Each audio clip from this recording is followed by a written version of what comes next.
قرآن کریم میں جو سائنسی معجزات آج سامنے آ رہی ہیں، یہ اس بات کا ثبوت ہے کہ قرآن کسی انسان کا نہیں بلکہ اللہ کا کلام ہے۔ قرآن میں اللہ تعالیٰ نے لوگوں کو بار بار اس طرف متوجہ کیا کہ مظاہر فطرت پر غور و فکر کریں اور ان میں اس کی نشانیاں تلاش کریں۔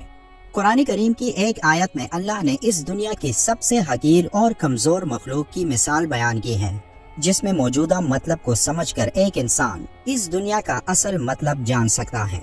تمام جانداروں میں یہ نشانیاں موجود ہیں، لیکن چند ایک خاص طور پر وہ ہیں جن کا ذکر اللہ نے قرآن پاک میں فرمایا، اور انہی جانداروں میں سے ایک مچھر ہے۔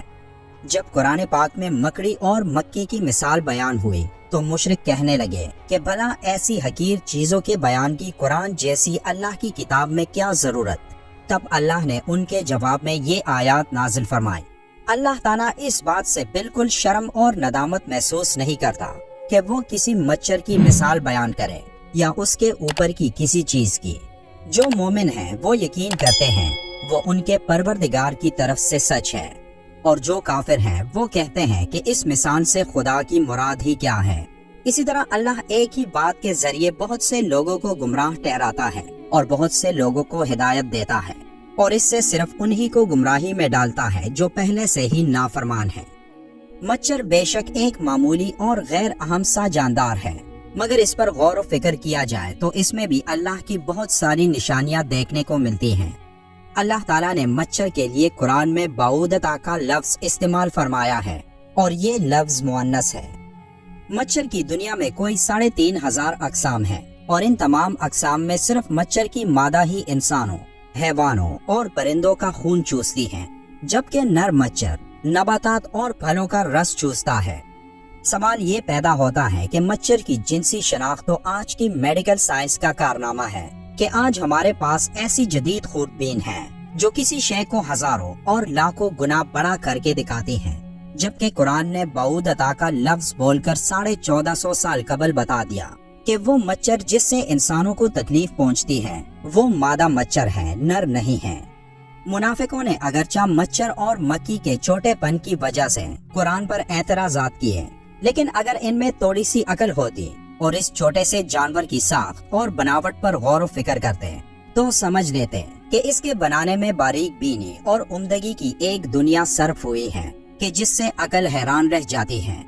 امام جعفر صادق اس چھوٹے سے حیوان کی خلقت کے بارے میں ارشاد فرماتے ہیں، اللہ نے مچھر کی مثال دی ہے، حالانکہ وہ جسامت کے لحاظ سے بہت چھوٹا ہے، لیکن اس کے جسم میں وہ تمام آلات اور اعضاء ہیں جو خشکی کے سب سے بڑے جانور کے جسم میں ہیں، یعنی ہاتھی، اور اس کے علاوہ بھی اس کے 2 عضو یعنی سینگ اور پر ہیں جو ہاتھی کے پاس نہیں۔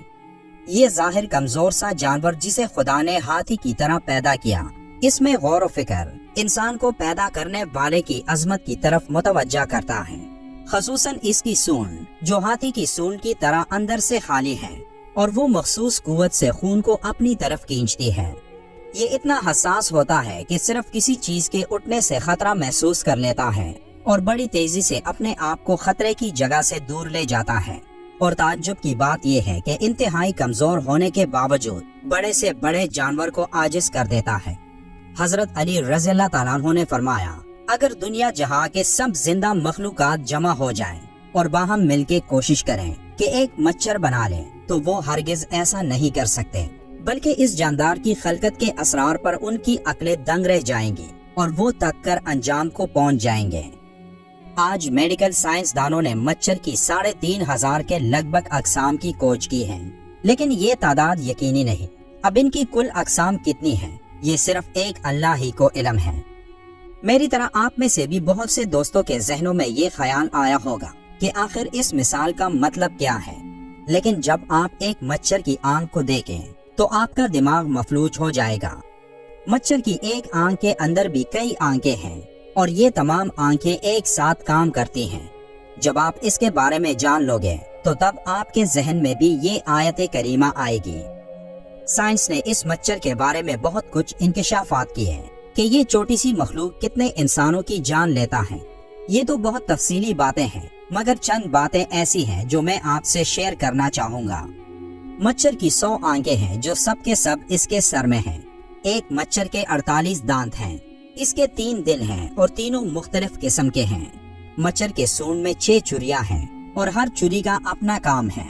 مچھر کے دونوں طرف 3/3 پر ہیں۔ مچھر کے اندر حرارت کا پورا نظام ہے اور اسی کے ذریعے یہ انسانی جلد کی رنگت کو تاریکی میں پہچانتا ہے۔ مچھر کی سوئی میں نشہ کرنے کا نظام ہے جس سے کاٹتے وقت انسان کو محسوس نہیں ہوتا اور کاٹی ہوئی جگہ خون چوسنے سے سوج جاتی ہے۔